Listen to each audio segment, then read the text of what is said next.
कहानी की शुरुआत में ही हम कबीर गरेवाल नाम के एक फिल्म मेकर और स्क्रीन राइटर को देखते हैं, जिनकी गन्स नाम की 2 फिल्मों की पार्ट ऑलरेडी आ चुकी है और ये दोनों फिल्म ही काफी सक्सेसफुल थी। और अब कबीर ये अनाउंस करते हैं कि अब उनकी गन्स की 3rd पार्ट आने वाली है और ये फिल्म बेसिकली एक चोर की जिंदगी और उसकी चोरियों के ऊपर होती थी। इसके बाद कबीर गन्स की 3rd पार्ट की स्टोरी लिखना शुरू करते, लेकिन वो काफी कंफ्यूज था। दरअसल उसके दिमाग में जो कहानी थी वो उसे सही तरीके से लिख नहीं पा रहा था। तो दूसरी तरफ फिल्म के प्रोड्यूसर भी कबीर पर प्रेशर डालते हैं कि वो जल्द से जल्द स्क्रिप्ट तैयार करे, नहीं तो उनकी मूवी की शूटिंग स्टार्ट नहीं हो पा रही है। जो भी हो, किसी भी तरीके से कबीर स्क्रिप्ट लिखना शुरू करता है और उसके कहानी के हीरो का नाम होता है रॉय। फिर हम देखते हैं कि कबीर अपने टीम के साथ मलेशिया आता है अपनी मूवी की शूटिंग स्टार्ट करने के लिए और यहीं पर ही कबीर की मुलाकात आयशा नाम की एक और फिल्म मेकर के साथ होती है। आयशा लंदन से आई हुई थी और वो भी अपनी एक फिल्म के लिए यहाँ पर आई थी। कबीर और आयशा एक दूसरे से बातें करते हैं और इसके बाद कबीर आयशा को फिल्म मेकिंग के ऊपर एक बुक भी गिफ्ट करता है और हम देखते हैं कि कबीर आयशा से काफी इंस्पायर्ड भी होता है। दूसरी तरफ हम देखते हैं कि कबीर की मूवी की शूटिंग भी स्टार्ट होती है और कबीर की जिंदगी के साथ साथ उसकी मूवी की हीरो रॉय की जिंदगी की कहानी भी एक ही साथ चलने लगती है और हम रॉय को देखते हैं जो कि एक आर्ट थीफ था और वो अपने बॉस से मिलता है और रॉय के बॉस उसे कहते हैं कि उनके पास एक पेंटिंग है, लेकिन उस पेंटिंग की एक और पार्ट है और अगर इन दोनों पार्ट को एक साथ बेचा जाए तो उन्हें बहुत प्रॉफिट हो सकता। लेकिन ये दूसरा पार्ट जिस इंसान के पास है वो उन्हें वो पेंटिंग नहीं बेचना चाह रही है, इसीलिए रॉय के बॉस रॉय को कहते हैं कि वो किसी भी तरीके से उस पेंटिंग को चुरा कर लेकर आए। और फिर रॉय को पता चलता है कि इस पेंटिंग का एक और पार्ट टिया नाम की एक लड़की के पास है। दरअसल टिया को पेंटिंग्स का बहुत शौक है और वो हमेशा ही ऑक्शंस में पेंटिंग्स खरीदा करती थी और हम ये भी देखते हैं कि टिया बिल्कुल आयशा की तरह ही दिखती है। इसके बाद हम देखते हैं कि रॉय पहले टिया को कुछ दिन फॉलो करता है, फिर वो एक दिन एक ऑक्शन में टिया से मिलता है जहाँ पर रॉय एक पेंटिंग खरीदता है जो पेंटिंग टिया को भी पसंद आई थी, लेकिन रॉय उस पेंटिंग के लिए टिया से ज्यादा बोली लगाता है और इसी दौरान रॉय और टिया एक दूसरे से बातें करते हैं और रॉय धीरे धीरे टिया का भरोसा जीतना चाह रहा था। दूसरी तरफ हम देखते हैं कि कबीर भी आयशा के साथ मिला करता था, लेकिन कबीर एक बात के लिए बहुत ज्यादा चर्चे में रहता था कि वो किसी भी रिलेशनशिप में ज्यादा दिन नहीं रह सकता था और इससे पहले उसने 20 बार किसी लड़के से डेट किया और उन लोगों से ब्रेकअप कर लिया। लेकिन कबीर इस बार आयशा को लेकर थोड़ा सीरियस लग रहा था और वो आयशा को इम्प्रेस करने का कोई भी मौका नहीं छोड़। दूसरी तरफ आयशा को कबीर की इस इमेज के बारे में पता चलती है और वो कबीर को लेकर थोड़ा कंफ्यूज रहती है। लेकिन फिर एक दिन कबीर आयशा को उसके साथ एक दिन के लिए घूमने जाने के बारे में कहता है और आयशा मान जाती है। फिर हम देखते हैं कि एक तरफ कबीर और आयशा एक साथ बहुत एंजॉय करते हैं तो दूसरी तरफ टिया और रॉय भी एक दूसरे के साथ कंफर्टेबल नजर आते हैं। फिर एक दिन रात को आयशा कबीर की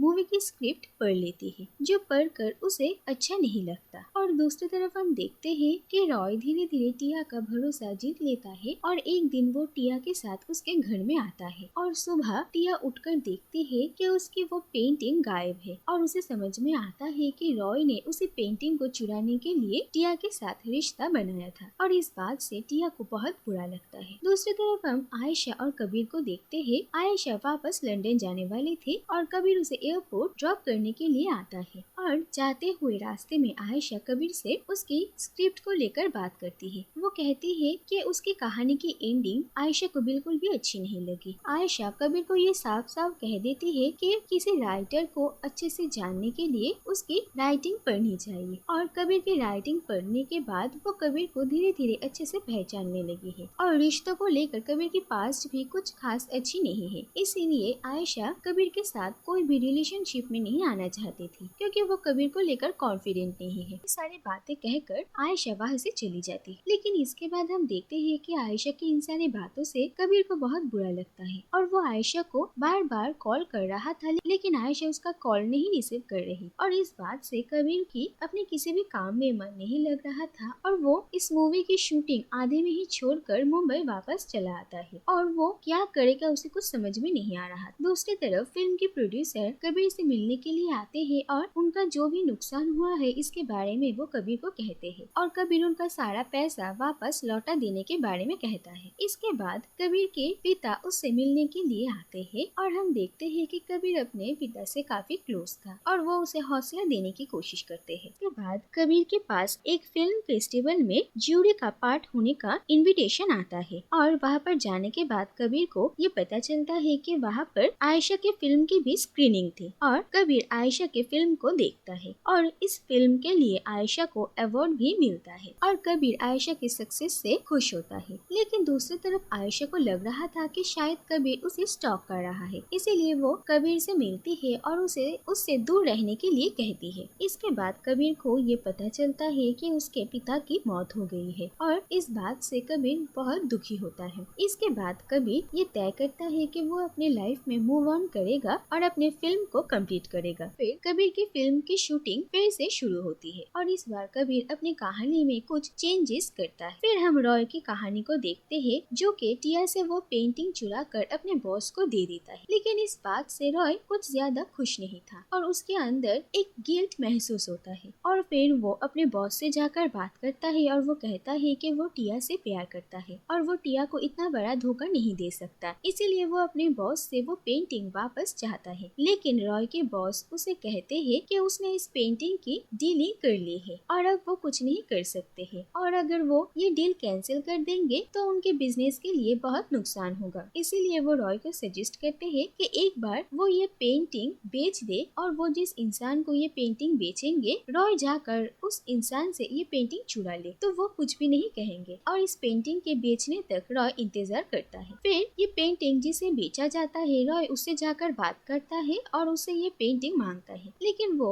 रॉय की कोई भी बात नहीं सुनते और अपने आदमियों को रॉय को मारने के लिए भेजते हैं। लेकिन रॉय उन सब को मार देता है और साथ ही साथ उस आदमी को भी डराता है और आखिरकार वो आदमी रॉय को वो पेंटिंग दे देने के लिए तैयार होते हैं। इसके बाद हम देखते हैं कि रॉय टिया को ये दोनों ही पेंटिंग्स भेजता है और उसे एक लेटर भी लिखता है जिसमें उसने अपनी दिल की सारी बातें कही थी और वो टिया से माफी मांगता है और ये लेटर पढ़कर टिया भी रॉय को समझती है। और इसके बाद हम देखते हैं कि टिया रॉय के बताए हुए एक जगह पर मिलने के लिए जाती है और उसने रॉय को माफ कर दिया था और रॉय और टिया एक हो जाते हैं। दूसरी तरफ हम देखते हैं कि कबीर की फिल्म गन्स 3 अब रिलीज हो चुकी थी और इस मूवी की सब काफी तारीफ कर रहे थे। दूसरी तरफ आयशा भी इस मूवी को देखने के लिए जाती है और उसे भी ये मूवी बहुत अच्छी लगती है। इसके बाद हम देखते हैं कि कबीर फिर से आयशा से मिलने के लिए जाता है और वो आयशा को समझाने की कोशिश करता है कि वो उससे कितना प्यार करता है और आयशा भी कबीर को समझती है और कबीर आयशा को प्रपोज करता है और आयशा और कबीर एक हो जाते हैं। और आखिर में हम देखते हैं कि रॉय और टिया एक साथ एक ब्रिज के ऊपर से गुजर रहे थे। रॉय ने जिस पेंटिंग को चुराया था वो पेंटिंग भी बिल्कुल ऐसे ही थी और इसी के साथ ये कहानी यहीं पर ही खत्म हो जाती है।